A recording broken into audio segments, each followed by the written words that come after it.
Good evening. My name is Larry Hamilton. I am a former history teacher of the Piqua City Schools. I'm only one, but I am one. I can't do everything, but I can do something. What I can do, I ought to do. And what I ought to do, by the grace of God, I will do. I come before you this evening first to wish you a happy Black History Month, which starts in February. In so doing, I am displaying a poster of my most recent book, Between Two Suns, the Berean Experience, which I assure you has relevancy in connection with the greeting that I just referenced. In 1900, a student attending Berea by the name of Carter G. Woodson would later graduate and go on to receive a doctorate at Harvard University and become the founder of Black History Week, which later evolved into a month-long observance of the black man's contribution to the history of the United States. In an effort to personalize that history, the year before Woodson came to Berea, my cousin, Henry Allen Lane, had just graduated from Berea, and he would become a teacher and a superintendent of the colored schools in Madison County, Kentucky. He would also earn the distinction of being referred to as Kentucky's Dunbar with the release of his book of poems called Footprints. Berea was unique then and now, inasmuch that it affords its students the opportunity to work their way through school to obtain a degree.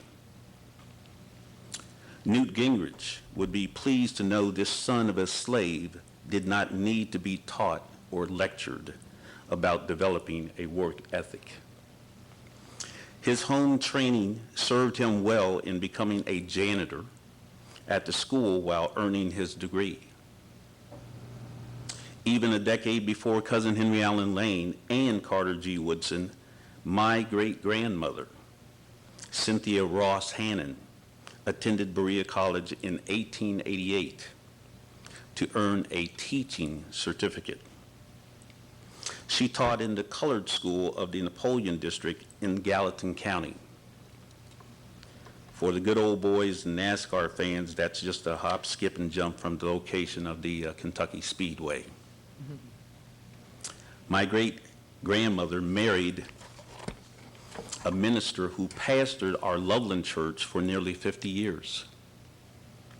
Their daughter, my grandmother, Esther Hannon Hamilton, was married and raised largely by herself 7 children. My father, Lawrence E. Hamilton Sr., and his siblings weren't just poor, they were po. My father didn't need to be instructed about a work ethic, but postponed his senior year of high school to go to work on a big government Depression-era job to help support his mother and siblings.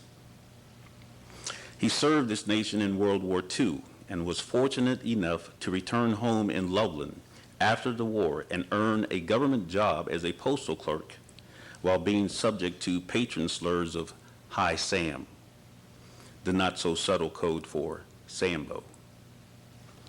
My grandmother was socially conservative in raising 3 of her 5 sons to become ministers of the gospel, and she served as my Sunday school teacher. At an early age, I learned that there was dignity in all work, and I too worked as a janitor in a government-sponsored job at the Loveland Elementary School. As a young adult, my calling, like that of my great-grandmother at Berea, was to become a teacher. Linda, my wife of 40 years, and sons Butch and John are also currently serving the public as teachers. Utilizing this Black History moment in Piqua is important for our recognition of freedom's struggle on the part of the Randolph freedmen and the legislative contribution of Piqua Republican Congressman William Moore McCulloch to the passage of the 1964 Civil Rights Act, which some are seeking to repeal, and the 1965 Voting Rights Act, which is being undermined through gerrymandering and voter suppression initiatives. As Piqwads, we ought to be proud to hold up McCulloch as a model for public service and politicians doing what is right for our country. Don't hate the history. Embrace the history.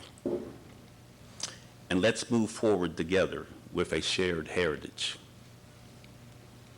Piqua can distinguish itself as a city of light, doing the right thing in recognizing individual greatness in historical testament, and be blessed and prosper. Or it can develop the attitude that we've done enough and stagnate while others around us, valuing diversity, grow and develop. I hope and pray that we choose a vision of hope and love for Piqua. And remember, the time is always right to do what is right. Thank you.